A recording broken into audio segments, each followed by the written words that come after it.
Assalamualaikum warahmatullahi wabarakatuh. Halo, perkenalkan saya Ramadian Syafitri dengan NIM 2213010183. Di sini saya ingin memenuhi tugas membuat video, yaitu menjelaskan materi kelompok saya, yaitu tentang marketing atau pemasaran pada asuransi syariah. Nah, sebelumnya apa sih itu marketing? Marketing itu adalah sebuah proses promosi atau penjualan produk atau jasa untuk memenuhi kebutuhan dan keinginan konsumen.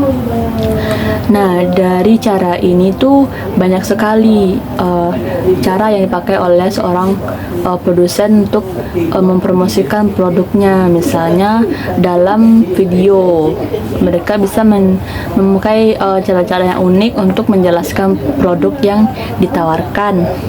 Bisa dibilang juga marketing ini adalah seni dalam menjualkan produk atau seni dalam menjelaskan produk kepada konsumen. Nah, seperti yang kita ketahui, misalnya dalam sebuah platform TikTok, ada seorang produsen, dia menjual sebuah produk, lalu membuat sebuah video marketing yang sangat unik, dan itu akan membuat daya tarik dari konsumen untuk mencoba produk yang ditawarkan. Ada juga tujuan dari marketing ini. Yang pertama itu meningkatkan kesadaran. Maksudnya konsumen akan sadar akan adanya produk atau jasa yang ditawarkan tersebut. Lalu yang kedua, menimbulkan minat. Dari tahunya konsumen akan produk tersebut akan menimbulkan minat untuk memiliki atau mencoba produk yang ditawarkan. Lalu yang ketiga, peningkatkan penjualan. Dari adanya produk tersebut dan peningkatkan minat oleh konsumen, maka timbullah sebuah penjualan produk tersebut. Nah, lalu kita masuk kepada prinsip pemasaran dalam perspektif Islam. Yang pertama itu meningkatkan spiritual atau takwa. Seorang muslim itu diperintahkan untuk mengingat Allah SWT. Misalnya memberhentikan jual beli ketika azan, karena semua apa yang kita miliki di dunia ini semuanya itu berbalik kepada Allah.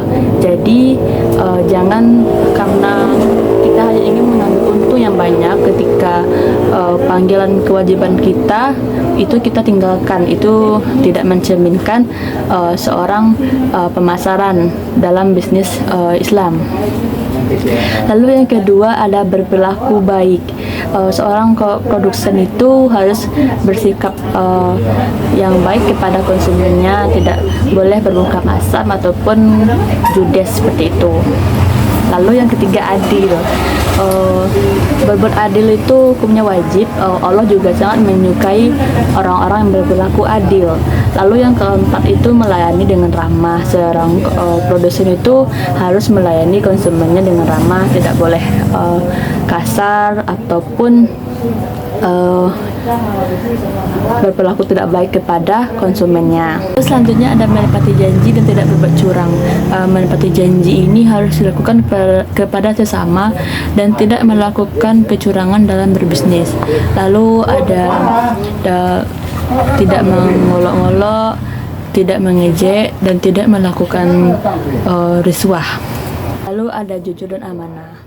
Pelaku bisnis ini harus menerapkan perilaku jujur dan dapat dipertanggungjawabkan. Selanjutnya ada perilaku bisnis yang dilarang dalam pemasaran syariah, yaitu maghrib, maisir, gharar, dan juga riba.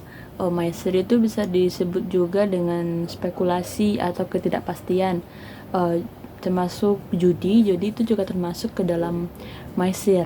Lalu gharar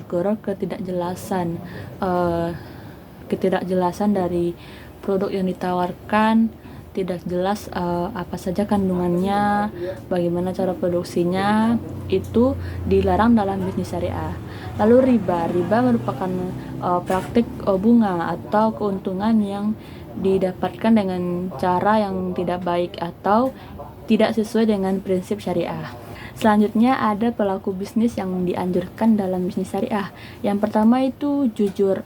Seorang produsen itu harus jujur dalam memasarkan produknya, harus jujur dalam apa saja yang ada dalam produknya, apa saja kandungannya, tidak melebih-lebihkan dan tidak berbuat curang dalam menawarkan produknya. Lalu yang kedua, amanah, dapat dipercaya. Seorang produsen itu dapat dipercayakan pertanggungjawabannya kepada produk yang ditawarkan. Lalu adil, seorang produsen itu harus adil dalam pemasaran bisnis syariah. Lalu ada bersikap melayani dengan senang hati. Seorang produsen itu harus melayani seorang konsumen dengan baik, harus sabar, harus bersikap baik, ramah kepada konsumen, tidak boleh berbuat kasar atau bersikap kasar kepada konsumen. Lalu ada fatonah, terus ada menepati janji, lalu ada transparan seperti kejelasan dalam produknya, menjelaskan kepada konsumen apa saja produknya ini, apa saja keunggulannya, produknya, apa saja komposisi yang ada dalam produknya tersebut harus jelas diberitahukan kepada konsumen. Tujuannya agar konsumen itu tahu apa kandungan yang ada dalam produk yang hendak dibelinya, dan konsumen juga akan merasa puas. Selanjutnya ada menghindari praktik terlarang seperti yang saya jelaskan tadi, itu maghrib, maisir, goror, dan juga riba. 3 ini harus dihindarkan oleh pelaku bisnis syariah karena tidak sesuai dengan prinsip syariah. Lalu ada berperilaku baik dan simpatik. Nah, selanjutnya itu ada sistem pemasaran pada bisnis syariah. Yang pertama itu marketing mix atau sistem pembauran campuran. Lalu yang kedua ada pemasaran digital. Seorang produsen itu bisa memanfaatkan platform digital pada saat sekarang ini seperti TikTok, Instagram, YouTube, Twitter, dan segala macam dalam menawarkan atau dalam memasarkan produknya agar konsumen lebih mudah dalam mengetahui produknya tersebut.